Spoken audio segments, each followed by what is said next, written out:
네, 부총리께 세수 부족 상황에서 행정부가 또다시 부자 감세로 부의 대물림을 심화시킬 세법 개정안을 제출한 데 대해 지적하려고 합니다. 부총리님, 네, 세금은 우리나라의 공동 자산입니다. 시급하고 절실한 국민들께 귀하게 써야 하지요. 그렇습니다. 네, 오늘 언론 기사네요. 4살 난 외손주를 키우는 할머니 근심, 씻길 곳조차 없는 열악한 주거 환경, 푸세실 화장실, 아직도 이런 아이들이 있습니다. 다음 PPT 보겠습니다.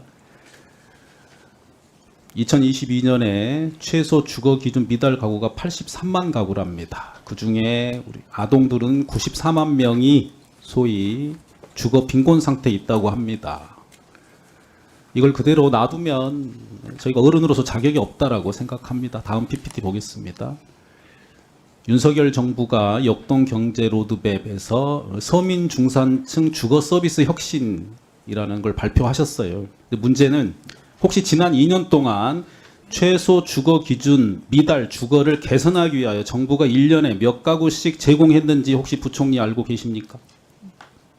제가 그 정확한 숫자는 기억을 못합니다만 저희가 주거복지를 포함해서 생계급여, 주거급여 부분들은 하지만 증가율이 많이 저희가 투자를 했습니다. 구체적인 수치로 꼭 좀 확인 좀 부탁드립니다. 네, 그렇게 하겠습니다. 다음 PPT 보겠습니다.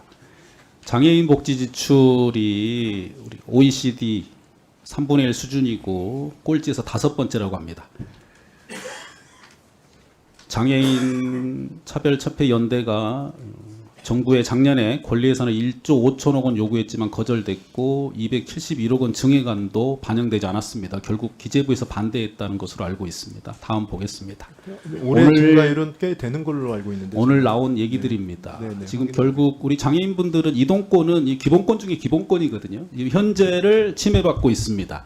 그분들이 1조 5천억 원 요구를 하는데 그 대비해서 물론 반론이 있을 수 있어요. 정부가 세법 개정안 낸 거 보면 5년간 18조 원 세입 감소된다는 지적도 있고요. 또 국회 예산정책처의 평가로도 감소한다는 게 있고 오늘 또 존경하는 천하라모님 지적하셨습니다만 개식용 종식 총사업비로 3천억 원이 든다는데 장애인들의 현재 기본권 중에 기본권을 보장하는데 1조 5천억 원을 참 못 쓰고 있다는 게 너무 안타까워서 계속 질의를 합니다. 부총리님은 우리나라 상속세율이 OECD 기준에 비해서 좀 지나치다 이런 평가를 하고 계시죠?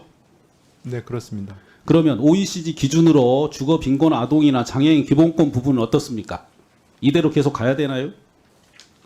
뭐 계속 저희가 노력해야 한다고 생각하고 있습니다. 구체적인 수치로 보여주지 않으면은 좀 곤란합니다. 저희가 헌법 얘기를 잠깐 좀 해야 되겠습니다. 한번 같이 봐주시죠. 우리 존경하는 한국은행 총재님도 계시니까. 우리 헌법 전문이 우리가 모두 지켜야 될 핵심이 다 들어 있습니다.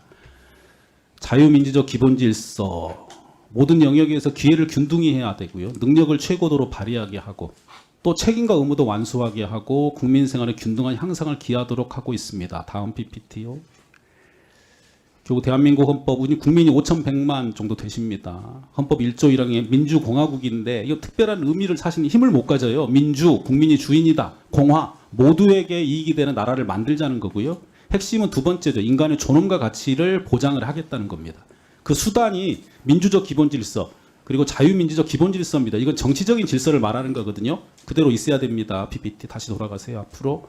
그리고 사회경제적 관련해서 사회적 시장경제 질서를 채택하고 있다고 하면 이거는 경제 질서를 말하는 거예요. 그래서 자유와 평등을 모두 다 누리게 해야 된다는 건데 그래서 지금 현재는 우리나라가 여러 가지 주의 이념이 나오지만 우리 헌법에는 존엄주의다. 디그노크라시, 존엄의 공동체를 만들어야 된다. 이 존엄은 뭐냐? 모욕, 무시, 배제, 차별당하지 않아야 되고 모두의 존엄이 존중받는 품위 있는 사회. 그리고 그 핵심은 취약한 자, 비통한 자의 존엄이 존중될 때 자랑스럽게 얘기할 수 있다는 겁니다. 좀 구체적으로 다시 보겠습니다. PPT를 넘기면 자유민주적 기본질서는 수단입니다. 근데 그 핵심은 이거예요. 다수의 의사에 의한 국민의 자치. 다수 국민에 반하는 국정 운영해서는 안 되는 겁니다. 권력 분립, 의회제도 존중하라는 거예요. 이걸 존중하지 않았기 때문에 기재부의 최근에 정책 발표에 대해서 제가 반헌법적으로 지적을 하는 거라는 말씀 다시 드리고요. 다시 보겠습니다. 다음은 우리 경제 질서는 사회적 시장 경제 질서라고 헌법재판을 결정했습니다. 근데 그 사회적 시장 경제 질서도 수단입니다. 목적은 이거예요. 인간의 존엄과 가치를 증대시키는 최선의 방법이기 때문에 선택한 겁니다.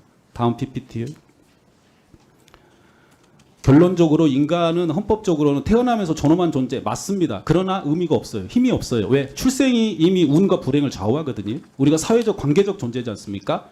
서로 평등한 주체로서 서로 상호 존중하는 관계를 구성함으로써만 비로소 존엄한 존재가 됩니다. 근데 이 관계는 국가가 만드는 거예요. 법과 제도, 문화 등을 활용해서 우리 국민들이 상호 부조와 협력을 가능하게 하는 사회 정치적 질서를 형성해야 됩니다. 그렇기 때문에 불로소득을 용인하는 경제적 질서 안 된다는 거죠. 가난과 불평등은 우리 모두의 적이다라는 인식이 전 국민이 가능해야 됩니다. 재산권 수단입니다. 재산이 없는 사람한테는 재산권 아무 의미가 없어요. 근데 내 재산권, 사유재산권의 절대적 주장 이렇게 되면은 이런 국가를 우리가 만들 수가 없다는 거거든요. 국가는 이런 사회 정치적 질서를 만들어야 되고 그럴 때만이 인간은 비로소 존엄한 존재가 돼서 자유를 누린다. 즉 인간의 존엄성은 정치적 과정의 결과라는 겁니다. 다시 다음 PPT 보겠습니다. 그런 의미에서 아까 보여드렸던 이 아동 주거 실태에 관한 부분 그리고 장애인의 기본권 관련한 부분은 과연 3만 달러가 넘는 우리 대한민국에서 이거를 왜 예산 계획을 세워서 매년 못 개선을 시키는지 다시 말씀을 드립니다. 우리 헌법에 어긋나는 행정과 정치를 하고 있다고 평가할 수 있다는 생각이 들어요. 우리 부총리님께서 특히 재정과 이 세제 관련해서 의견이 있으면은 말씀을 해주십시오. 네, 뭐 의원님 말씀 잘 알겠습니다. 근데 장애인 같은 경우에는 물론 부족하지만 저희가 올해 장애인 예산 같은 경우에도 전체 그 예산 증가율 대비 그래도 저희가 상당 나름대로는 그 예산을 담았다는 말씀을 드리고 그렇지만 저희가 말씀 주신 것 가지고 더욱더 노력을 하겠습니다. 그리고 아까 헌법 말씀을 계속 하시니까 저도 좀 외람되게 한 말씀 드리면 기획재정부의 공무원 저를 포함한 모든 공무원은 헌법 제7조 1항에 따라서 저희도 공무원은 국민 전체의 봉사자며 국민의 책임을 지는 사람으로서 저희도 의원님 말씀하신 헌법 정신을 위해서 저희도 최선을 다하고 있다 하는 걸 계속 노력하겠다 이런 말씀을 드립니다. 네, 최기상 의원님 수고하셨습니다. 다음은 존경하는 황명산 의원님 질의해 주십시오. 네, 그 조평